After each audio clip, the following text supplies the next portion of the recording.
Question 15 deals with inverse trig. It's saying, what is the range of the inverse of tangent x? Well, the inverse of tangent x is inverse tangent, or some people call that arctangent. Both are the same. I have this circle shaded over here because that is going to be our restrictions for our range. This goes from negative pi over 2 to pi over 2. And this works for inverse sine as well as inverse tangent. The only trade-off here is that it does not include those two values for tangent because tangent is undefined. For example, the coordinate point on the unit circle up here at pi over 2 is 0, 1. Tangent of that is y over x, 1 over 0, which is undefined. So choice A, the range goes from negative pi over 2 to pi over 2, and we do not have those equal signs with the inequality.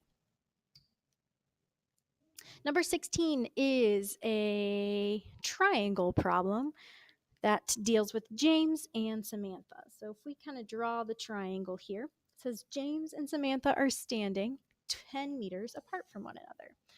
So here's James, here's Samantha, they're 10 meters apart.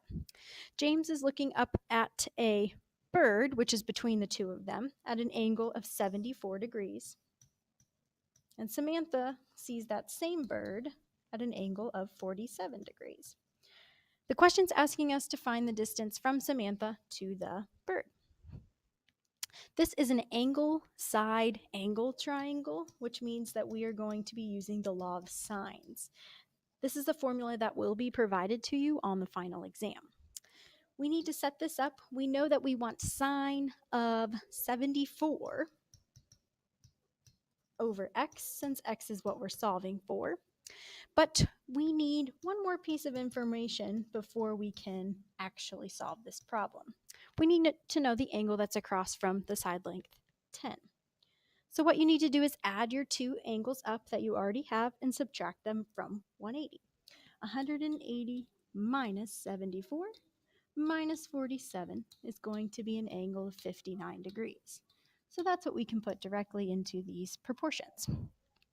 The next thing we'll do is cross multiply and divide.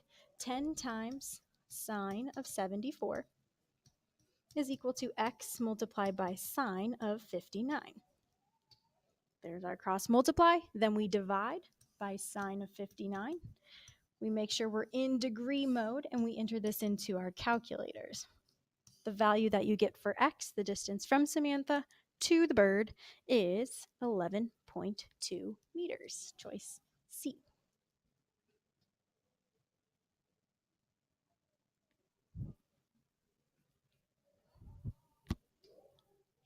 Number 17 deals with inverses, and we talked about inverses in Unit 1 and also again in Unit 2, and that's where this problem you can find examples of in your notes.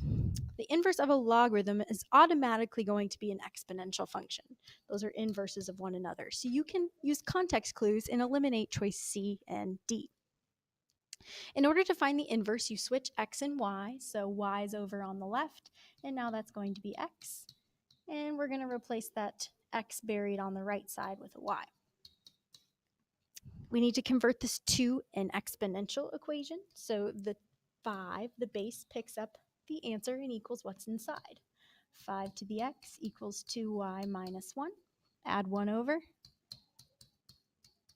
and then divide by 2. 5 to the x plus 1 over 2 is equal to y, or the inverse, which is what this notation is right here.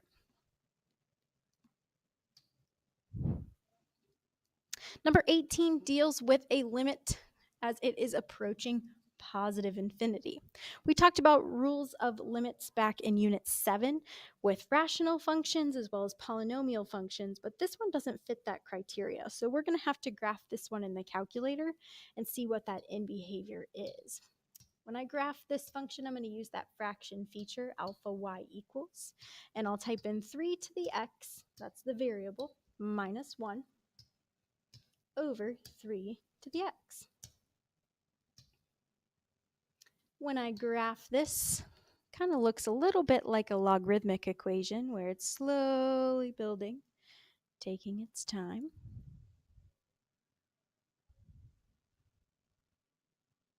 And what you'll want to do is you can trace that value out several digits, but looking at that y value, as x gets larger, the y value is getting closer and closer and closer as it continues on to positive 1.